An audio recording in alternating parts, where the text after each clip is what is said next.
Chairman बोल शोएब शेख ने कहा कि FIA ने उन पर गैर इंसानी सलूक के साथ बदतरीन तशद्दुद किया। तफसीलात में नहीं जाना चाहता, लेकिन ये ज़रूरत पड़ी तो कौम के सामने तमाम हक़ाइक़ रखेंगे। ताकत उनकी है, खुदा हमारा है। अदालत में पेशी के मौके पर गुफ्तगू करते हुए उनका कहना था कि 5 बरस कबल मुझ पर इल्ज़ाम आयद किया गया कि मैंने फाजिल जज को रिश्वत दी। उस जज साहिब ने खुद कहा कि शोएब शेख ने उनको कोई रिश्वत नहीं दी। शोएब शेख का कहना था फाजिल जज के बयान पर उनको FIA ने FIR का हिस्सा ही नहीं बनाया। पहले एक इल्ज़ाम लगाया, एक जज साहब ने इल्ज़ाम लगाया कि उन्होंने रिश्वत ली है और एक ब्रिगेडियर साहब ने उनको रिश्वत दी है एग्जैक्ट केस में बरियत की। FIA खुद का मानना है कि जी उस ब्रिगेडियर साहब ने रिश्वत नहीं दी, इसलिए FIA ने अपनी FIR में उनको नामजद नहीं किया।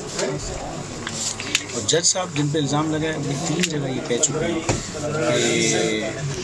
एक वो जो उन्होंने हाई कोर्ट में अपनी अपील फाइल की हुई है, एक वो जो उनका FIA का स्टेटमेंट है, और एक वो जो हाई कोर्ट के शो कॉज नोटिस के जवाब में कह चुके हैं जी मैंने कोई रिश्वत नहीं। FIA ने उस वक्त इंक्वायरी की और उस इंक्वायरी में उन्होंने उनको प्रॉपर्टी डिटेल्स ली, जज साहब की ट्रैवल हिस्ट्री ली, बैंकिंग ट्रांजेक्शन्स निकाली, कोई चीज़ नहीं मिली। तो ये केस उस वक्त ख़त्म कर दिया गया, इंक्वायरी ख़त्म कर दी गई। लेकिन अब जब ये गवर्नमेंट आई है तो इसको बोल से जो भी नाराज़गी है या जो भी इनके मसले हैं उसकी वजह से ये मुझे लेटर वापस से केस खोल के मुझे लेटर भेजा। मैंने जवाब में यही बताया, लेकिन उन्होंने FIR काट के मुझे गिरफ्तार कर लिया और बाकी कुछ नहीं। उसकी वजह शायद ये है कि हम इमरान खान की बात कर रहे हैं या हम अपने एंकर्स को निकाला नहीं हमने, या हम अदलिया की इज़्ज़त के लिए खड़े रहे, या ये इनमें से सब, या इन्होंने अपनी भड़ास निकालने के लिए गैर इंसानी तशद्दुद मुझ पर करना चाहते थे और किया इन्होंने। और गैर इंसानी रवैया, गैर इंसानी सलूक, मैंने इनसे कहा इस किस्म का तशद्दुद क्या करते आए हो तुम बाकी लोगों को जिनके सर उठाते। उन्होंने कहा नहीं हमने आप पे रिकॉर्ड क्रिएट किया है। ये रिकॉर्ड क्रिएट करने इस तरह की चीज़ों का बहरहाल मैं नहीं जाना चाहता डिटेल्स में कि क्या किया है मेरे साथ इन्होंने, किसने किया है, क्यों किया है, कहाँ किया है। कभी अगर ज़रूरत पड़ी तो फिर कौम के आगे इस बात को लाएंगे, लेकिन फ़िलहाल ये है कि बस ताकतें इनकी हैं और खुदा हमारा है।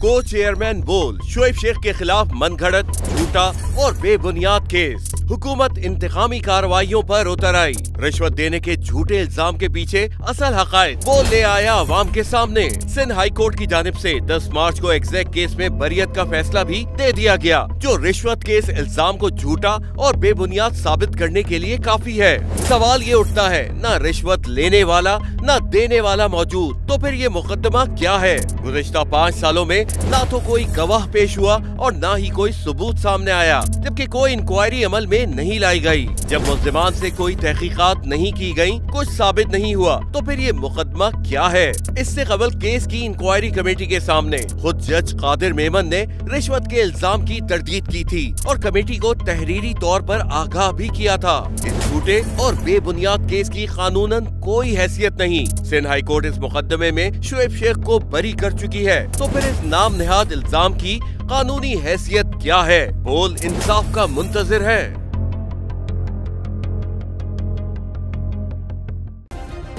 सब्सक्राइब करें और बेल दबाएं ताकि कोई खबर रह न जाए।